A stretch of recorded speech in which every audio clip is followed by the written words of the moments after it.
Hello, welcome back. It's been a while since we do one of these programs, but there hasn't been a whole lot to tell. There's been a lot of news and noise about COVID-19, and today we're going to do a COVID-19 program because there's a lot of hope on the horizon, and then there are some things that really don't make a whole lot of sense. We're going to parse it out in a moment. We're going to bring you two messages of hope, one message of I don't know, and we're going to talk a little bit about vaccines. Stay tuned. We're going to come back.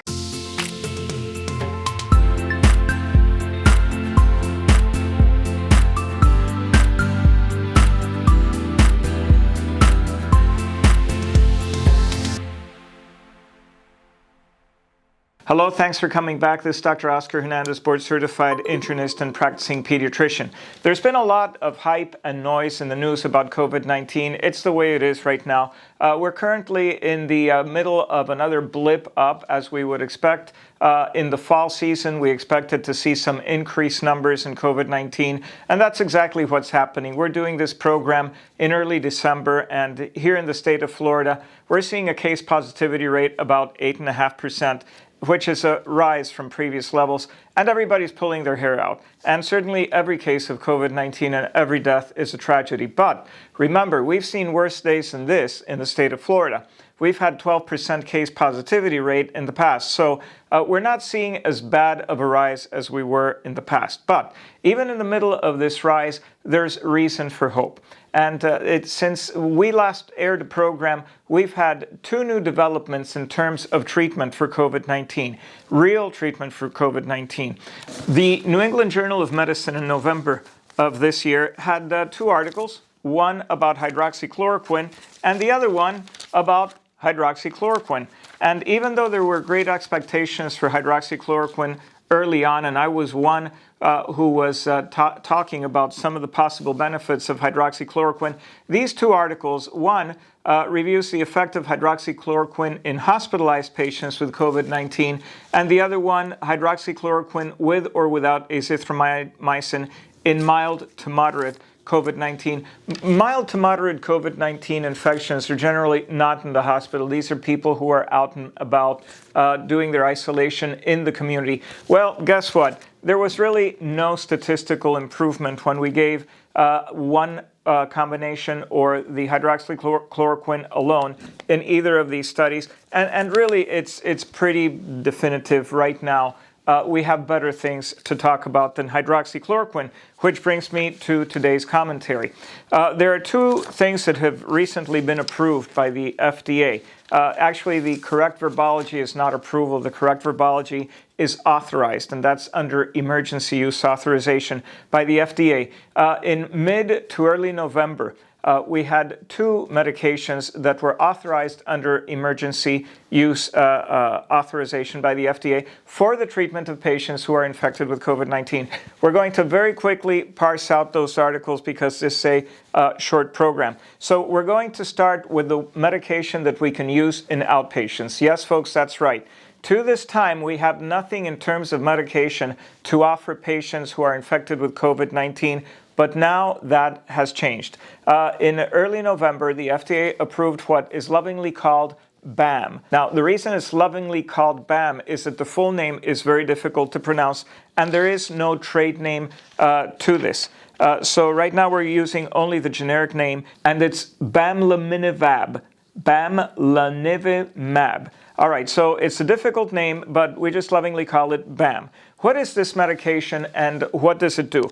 Well, you may remember that the president was hospitalized in Washington with COVID-19, and he got a product made by a company called Regeneron. These are monoclonal antibodies. Remember the whole hype about plasma infusions and how they had antibodies, and if you had COVID, you should donate plasma to help people? Well, that type of treatment is not very consistent. It depends on how many antibodies somebody has, and so not all plasma is good. But when you can take those antibodies and make them in a laboratory and quantifiably put them in a product, you know what the patient is getting. And when we know what the patient is getting, we see that there is effective treatment. Now, what is the benefit of the treatment with BAM? It's about a 7% reduction compared to people who don't get BAM in terms of progression to hospitalization, shortness of breath, and worsening of their case. Well, a 7% benefit is still a big benefit because we don't have anything that's 100%. So we'll take BAM. This was proven in something called the BLAZE trial. It's a phase 2 trial. You know from listening to these programs, phase 2 trials have a small number of patients. This is still an investigational drug, but the federal government is making it available at no cost to people who qualify. It's not for everybody. It's for people who are in high-risk conditions. If you want to know what the high-risk conditions are, you can look them up, but I'm just going to rattle them off as we have in the past. People who are obese, that means you have a body mass index over 35. If you're diabetic, if you have hypertension, chronic heart disease, if you are on immunosuppressive medications or have an immunosuppressive illness, you will probably qualify for BAM. Not everybody has BAM. This is an infusion. It requires an IV put in your vein. This is nothing you're going to go to the pharmacy to get. This is not something you're going to go to the doctor's office to get. You have to go to the hospital in the vast majority of cases to get this medication. And even though it's not widely available, it is available in some hospitals. If you are not my patient and you are watching this video, pull your doctor's ear. Ask him, hey doc, I'm a high-risk patient. If I should get COVID-19, do you know where I'm supposed to go that has BAM available for me?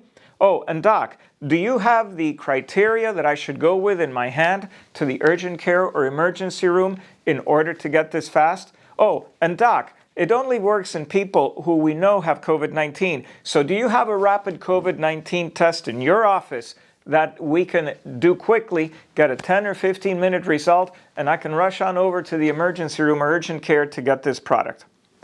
If your doctor doesn't have those things, find a place where you can have those things. We do all of that for our patients, but everybody within the view of this video or sound of my voice is not within our service area. So please make sure that you talk to your doctor about this. I'm sure he has your best interests in mind, or she has your best interest in mind, and it's important that we get ahead of the curve. Before we have a problem, we know where to go. What side effects does this medicine have? Well, one of the reasons it should be given in the hospital is because there are patients who can get anaphylaxis, which is a very bad allergic reaction. So you have to be in a place where that is treatable. Now, nausea, diarrhea, and headaches. These things actually occurred less in patients who were getting BAM than in patients who were getting placebo, except for the headache. In the test group, 3 patients got headaches, 2 patients in the placebo group that wasn't getting the medication got headaches. The other thing we need to remember is that we don't know how useful or safe this medication is in pregnant females. So it's one of those yin-yang things. We have to weigh the risks versus the benefits. By the way, it is approved in patients who have high risk factors with mild to moderate disease. What is mild disease and what is moderate disease? And the blogosphere is full of this information, but I'm going to tell you what the National Institutes of Health classifies as mild to moderate disease. Mild disease, and this is from NIH.gov, mild disease is people who have the laundry list of symptoms that we get with COVID-19, headaches, muscle pain, vomiting, diarrhea, loss of smell, but they have a normal chest x-ray and they have no symptoms in terms of respiratory symptoms from the neck down. Moderate illness, you may have lower respiratory illness. You've got maybe some coughing, maybe some shortness of breath, but your oxygen saturations are over 94%. This is something that can be determined by the physician in the office, and so it's important to know that.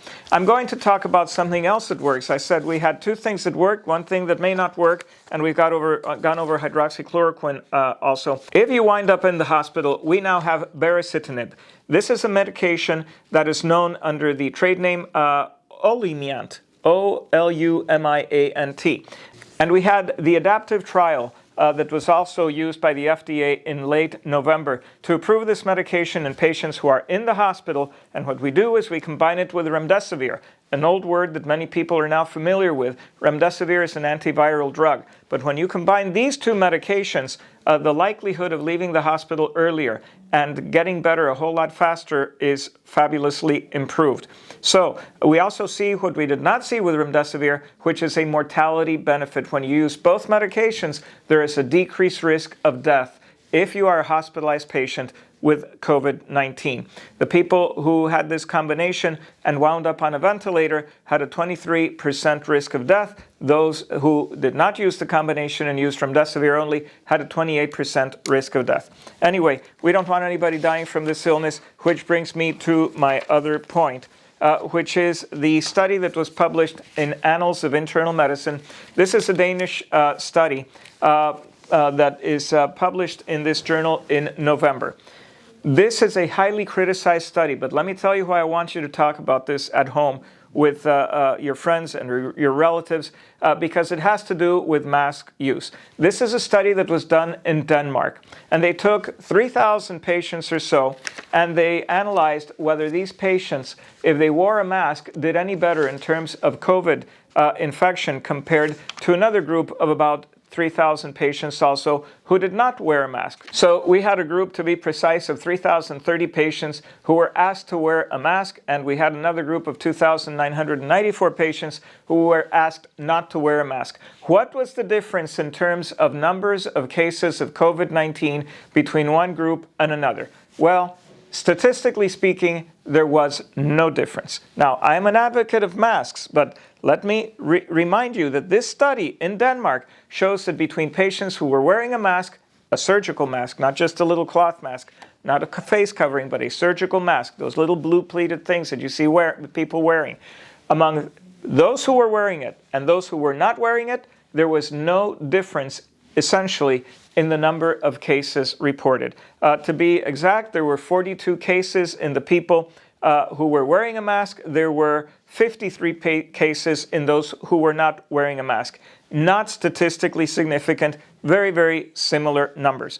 But there are some criticisms of this study because, remember, those masks that many of you are wearing, the surgical pleated masks, even the little face coverings that are made of cloth, are not made to protect you. They're made to protect other people. And at that matter, they don't do a very great job, but it's better than wearing nothing. So I am an advocate for wearing something.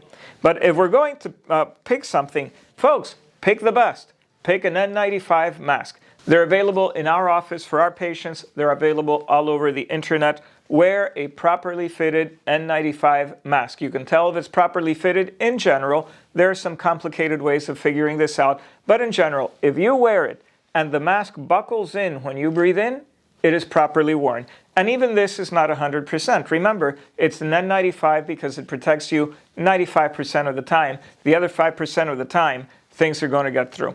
Hey, we've got a vaccine coming up. I believe the FDA is going to vote on this today. So we hope that it'll be available in the US. That's the Pfizer vaccine. AstraZeneca, Moderna, other manufacturers have things coming out the pipeline. There is hope. We are going to get better. Keep your heads up. Stay safe. You know the story. Distance, mask, wash your hands, and use common sense. Thanks for listening. If you liked us, remember, give us a thumbs up. Subscribe if you haven't subscribed. I know we haven't had something out there for a while. We're going to get back into the groove of things. I just want to do a program when we got good stuff to say. And boy, have we covered a lot today. Thanks for staying with me. We'll see you next time.